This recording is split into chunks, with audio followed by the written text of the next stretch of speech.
Hello नमस्कार Jai Hind friends, my name is Nitesh Kumar. Welcome back to maths by Ashish sir classes.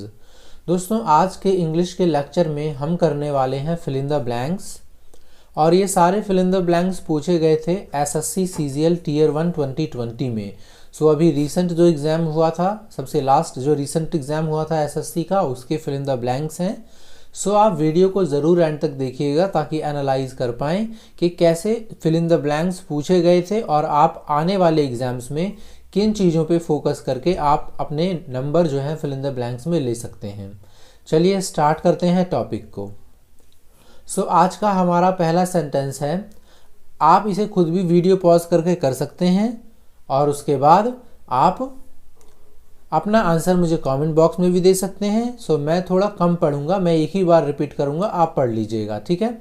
चलिए देखिए, India is formally moving ahead to dash 21 MiG-29, 12 Sukhoi 30 MKI fighters from Russia along with upgrades of their existing fleets.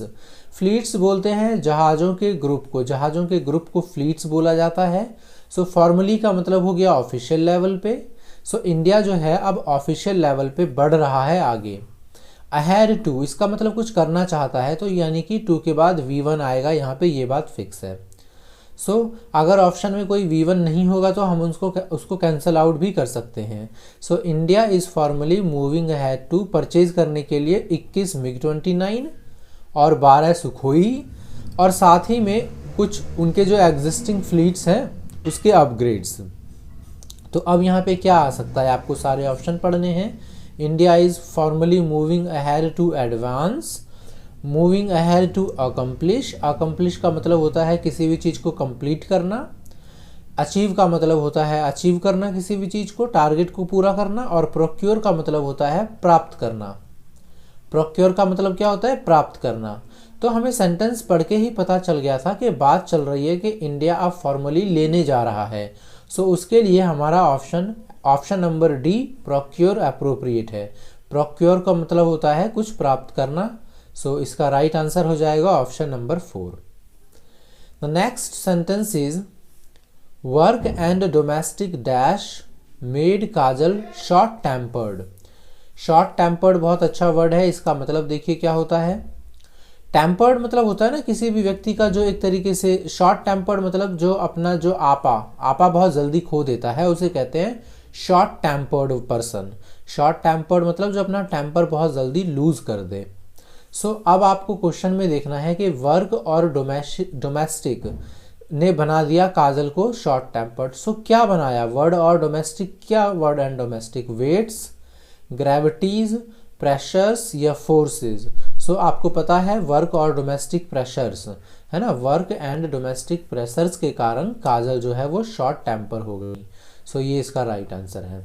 Gravities का मतलब भी यहाँ पे गंभीर से है, कुछ गंभीर होना। आगे देखिए, help from relatives dash him in difficult times. ये इजी है काफ़ी, इसे मैं नहीं बताऊंगा, इसे आप खुद करिए। इसका आंसर मुझे कमेंट बॉक्स में करिए, और अगर आपको लगता है कि आपको नहीं पता तो भी आप कमेंट बॉक्स में मुझसे पूछ लीजिए। ये आप खुद से करिएगा, बहुत इजी है। आगे देखिए, अगला है हमारा, the interviewer asked Gautam can you tell me what your dash in life are. So interviewer ने गौतम से पूछा, क्या पूछा, क्या आप मुझे बता सकते हो अपनी डैश इन लाइफ आर, यानी उसके किसी लाइफ में कुछ चीज़ से रिलेटेड पूछा गया है। इसके लिए आगे हमें ऑप्शंस पढ़ने होंगे। सो पहला ऑप्शन है हमारा एस्पिरेशंस। एस्पिरेशंस का मतलब होता है अभिलाषा। अभिलाषा मतलब होता है ना कुछ करने की चाह। आगे है आपका फ्रिवलिटीज। फ्रिवलिटीज का मतलब होता है तुच्छ, जैसे बहुत मतलब रूडली बिहेवियर करना, बिल्कुल लो लेवल का बिहेवियर शो करना है, तुच्छ सिली बिहेवियर आप बोल सकते हैं, मूर्खतापूर्ण व्यवहार करना। अगला है ट्रिविलिटीज। देखिए आपने एक वर्ड पढ़ा होगा ट्रिवियल, ये उसी से बना है, आप इसकी स्पेलिंग भी याद रख सकते हैं। ट्रिवियल का मतलब होता है कुछ नेग्लिजिबल। नेग्लिजिबल मतलब वैल्यूलेस, जिसकी कोई वैल्यू नहीं है, तुच्छ टाइप का, बिल्कुल एकदम वर्थलेस, जिसकी कोई वैल्यू ही नहीं है। अगला है डिटर्मिनेशंस। डिटर्मिनेशंस का मतलब बोलते हैं जैसे धारणाएं होता है ना, हाँ आपकी क्या मेरा मतलब जैसे डिटरमाइन होना पड़ेगा आपको किसी चीज़ के लिए, एकदम आपने कुछ डिटर्मिनेशंस शो करनी पड़ेगी आपको अगर आप एसएससी का एग्ज़ाम क्लियर करना चाहते हैं तो। सो आपको चारों का मीनिंग पता चल गया। अब जब चारों के मीनिंग पता चल गए तो आपको पता चल गया होगा कि इसका आंसर है एस्पिरेशंस। भाई इंटरव्यूअर पूछता है ना आप क्या करना चाहते हैं ज़िंदगी में, क्या बनना चाहते हैं, आगे क्या अचीव करना चाहते हैं। सो उसी से रिलेटेड यहाँ पे एस्पिरेशंस आपका सही आंसर होगा। So can you tell me what your aspirations in life are. अगला सेंटेंस देखिए, नेक्स्ट सेंटेंस है हमारा, the advanced nations face no population problem since they were already settling down to zero growth dash in population।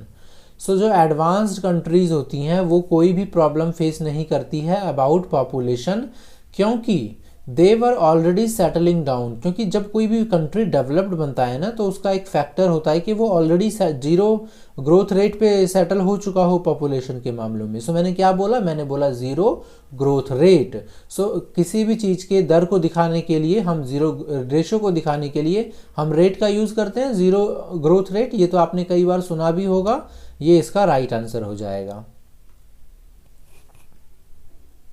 आगे देखिए, the door in the strong wind, okay the door dash in the strong wind. देखिए हुटेड, slapped, slammed या सिजल्ड, इनके meanings आपको पता होंगे तो definitely आप आंसर कर पाएंगे। हुटेड का मतलब होता है जैसे आप लोगों ने देखा होगा WWE की फाइट होती है या कोई क्रिकेट मैच होता है तो पब्लिक हूट करती है ना, किसी को बहुत ज़्यादा हूटिंग करती है, उसके खिलाफ नेगेटिवली आवाज़ चिल्लाती है। सो उसे कहते हैं हूट करना।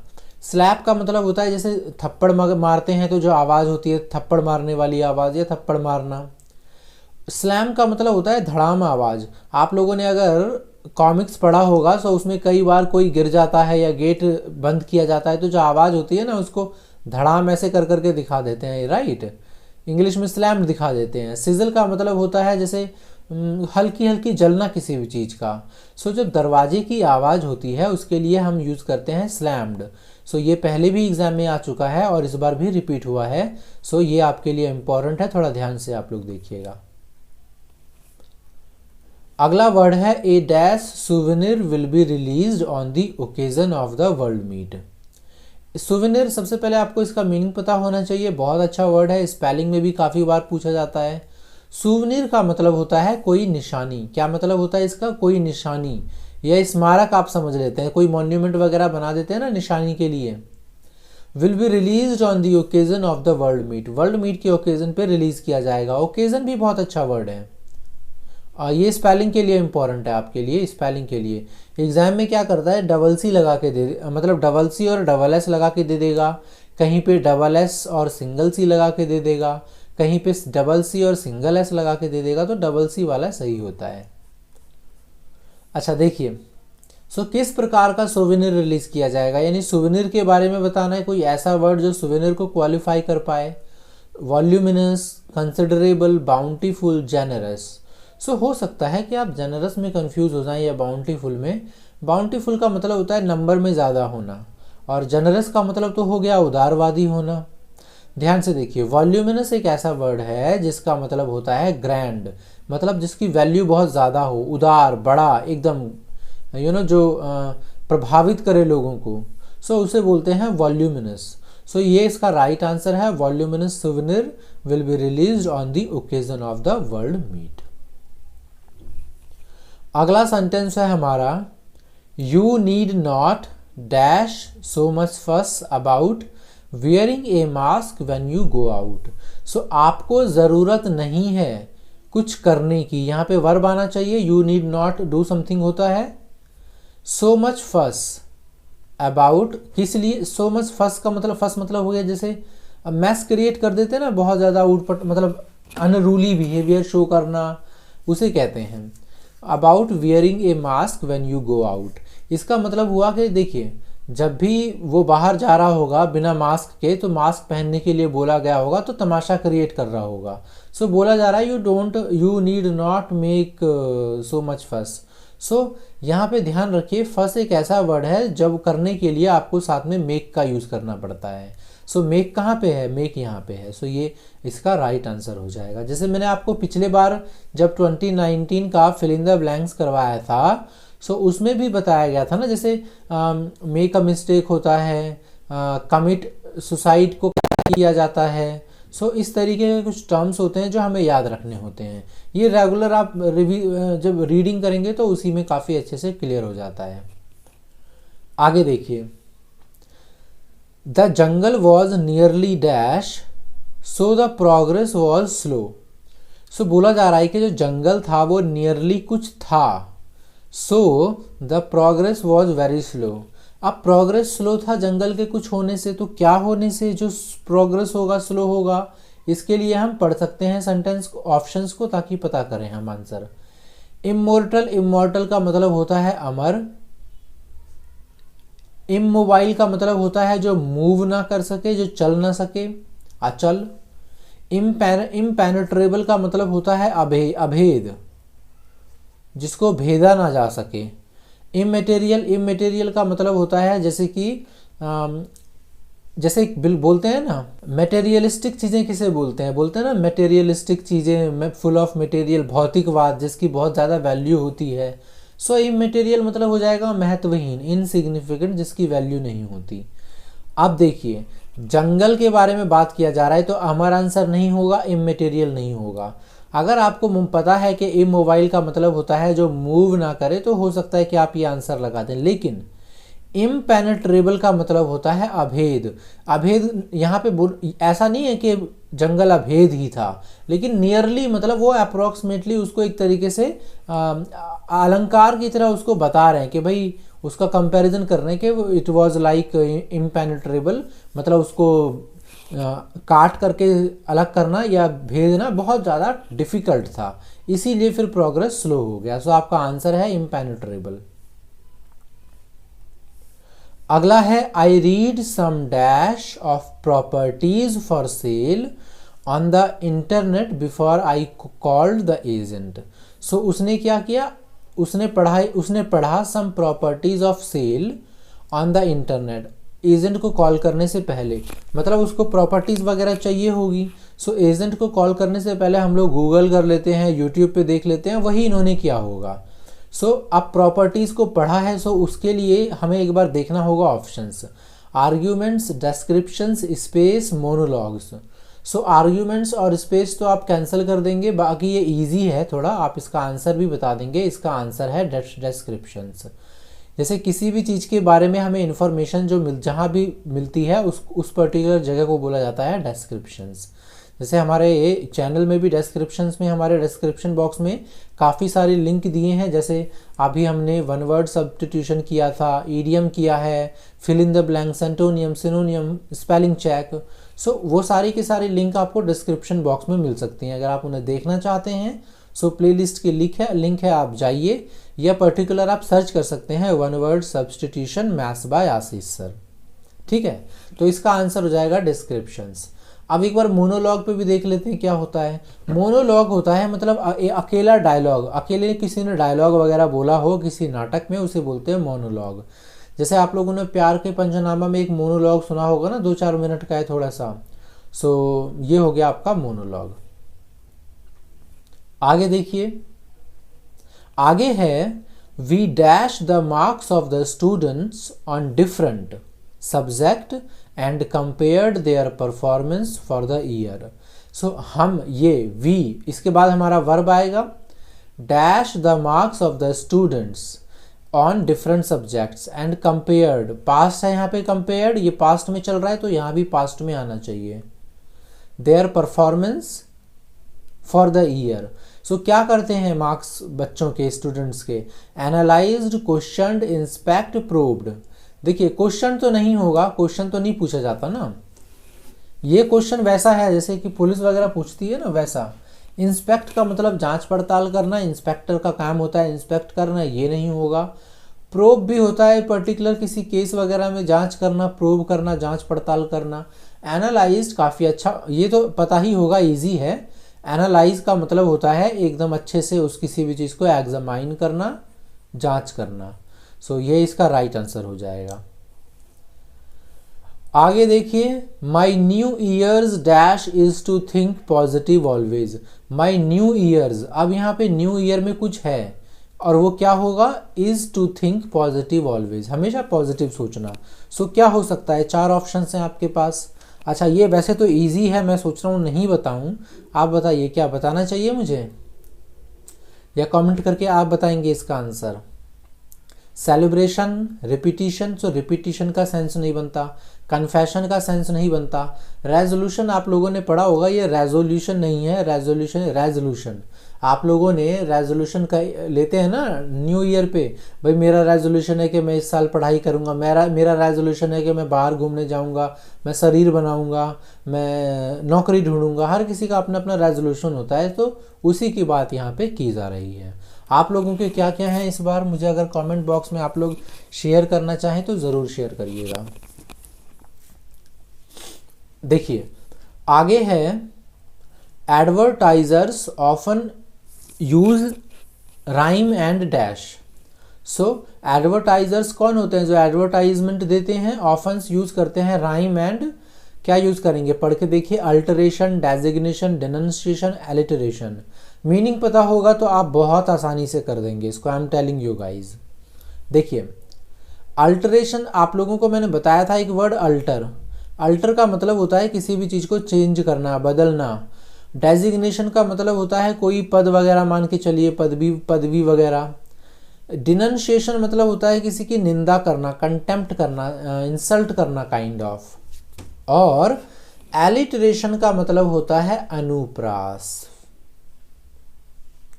अगर आप लोगों ने फिगर ऑफ स्पीच पढ़ा होगा तो फिगर ऑफ स्पीच में आपने पढ़ा होगा अलंकार के बारे में, है ना, तो वहां पे एक अलंकार मिलता है एलिटरेशन। क्या था, आप लोगों ने पढ़ा होगा ना, चारों चंद्र की चंचल किरणें खेल रही थी जलथन में, यह कनक कनक तय 100 गुना मादकता अधिकाय, जो खाए सो बौराए, जो ना पाए सो बौराए, और जो खाए सो बौराए।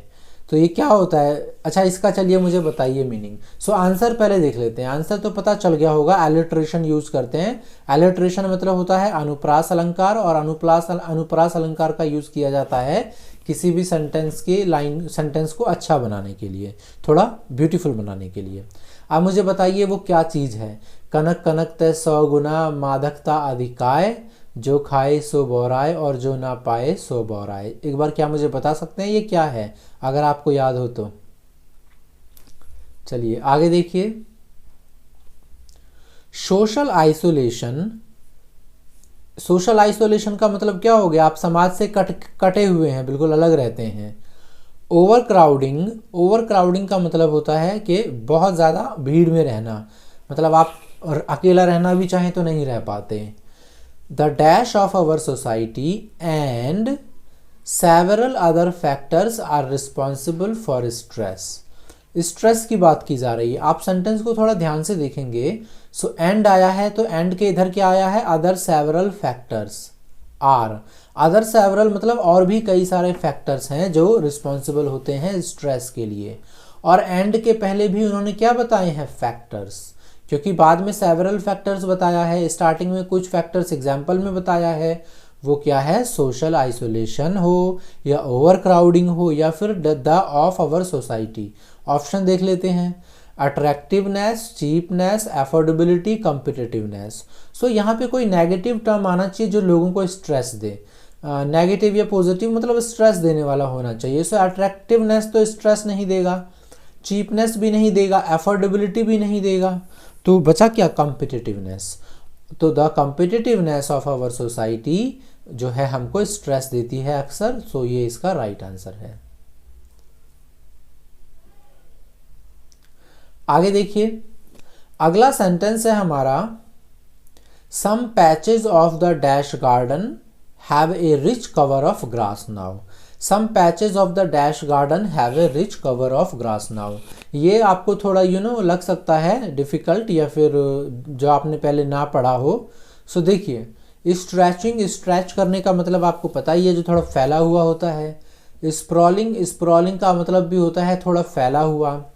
स्लाउच और स्ट्रोकिंग।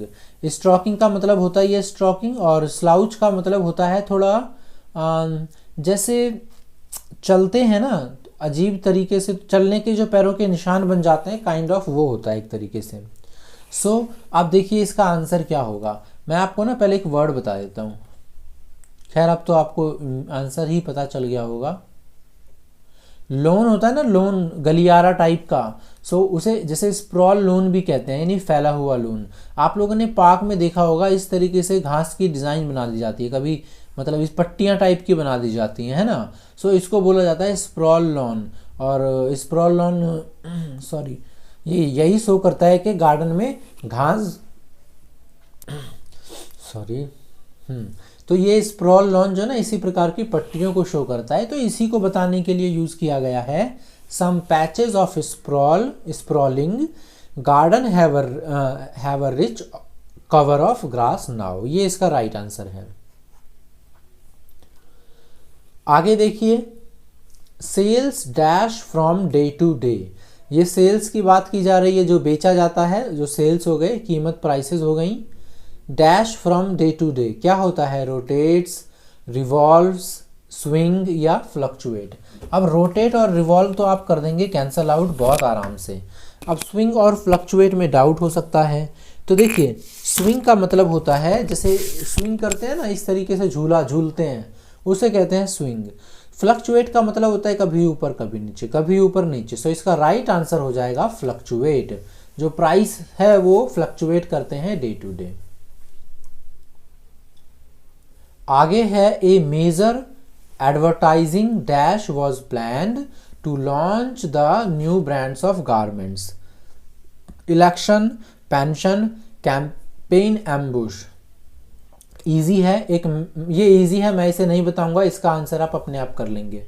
बस मैं एम्बुश का मतलब बता देता हूँ। एम्बुश का मतलब होता है घात लगाकर बैठना, अटैक करने के लिए, छिपकर अटैक करना। जैसे आप लोगों ने क्या सुना होगा, कई बार क्या होता है, नक्सलाइट्स क्या करते हैं, या सीआरपीएफ के ऑफिसर्स या जो जवान हैं वो जा रहे होते हैं, लोग छुप करके घात लगा के बैठे होते हैं नक्सलाइट्स, और बाद में उन पे अटैक कर दिया जाता है, तो इसे बोलते हैं एम्बुश करना।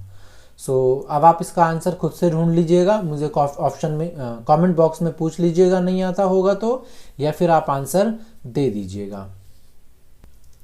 अगला वर्ड है हमारा dash yourself with new perfume. मतलब अपने आप को करो कुछ, क्या करो, किससे? न्यू परफ्यूम से। सो क्या हो सकता है? प्यूरिफाई मतलब होता है शुद्ध करना, प्रॉस्पर मतलब होता है फलता फूलता, पैम्पर होता है प्यार करना, परकोलेट मतलब होता है, परकोलेट मतलब जैसे छेद वगैरह से कोई पानी वगैरह या कोई द्रव्य पदार्थ रिस रहा हो ना, बेसिकली उसको बोलते हैं। सो क्या आंसर होगा इसका? प्यूरिफाई। आप डाउट में जा सकते हैं, प्यूरिफाई का मतलब होता है शुद्ध करना।